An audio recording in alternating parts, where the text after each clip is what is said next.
Indian premier league 2024 আসরটা শেষ করেছে Mustafizur Rahman.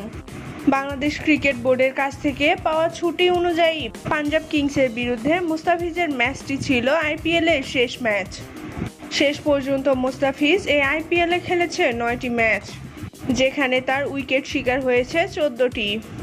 14 wicket শিকার করে ভারতীয় তারকা জাসপ্রীত বুমরার সাথে যৌথভাবে আইপিএলের সর্বোচ্চ উইকেট শিকারী বোলার হিসেবে টুর্নামেন্টের যাত্রা শেষ করেছে মুস্তাফিজ চেন্নাই সুপার কিংসে যোগ দিয়েছিল 2 কোটি রুপির বিনিময়ে। অথচ মুস্তাফিজ আইপিএলে যে রেকর্ড গড়েছে সে রেকর্ড গড়তে পারেনি আইপিএলের সবচেয়ে দামি ক্রিকেটার মিচেল স্টার্ক, যার মূল্য 24 কোটি 75 লাখ রুপি, অথবা পেট কামিন্স, যার মূল্য 20 কোটি রুপি। এই দুই তারকা যা করতে পারেনি সেটাই করে দেখিয়েছে মুস্তাফিজ। পাঞ্জাব কিংসের বিরুদ্ধে মুস্তাফিজুর রহমান নিজের জন্য বরাদ্দকৃত 4 ওভার বল করে মাত্র 22 রান দিয়েছেন। উইকেট না পেলেও ইকোনমিক রেটে দলের সেরা বোলার হিসেবে পরিচিত হয়েছেন। নিজের তৃতীয় ওভারে বোলিং করতে এসে কোনো রান না দিয়েই শেষ করেছেন ওভার।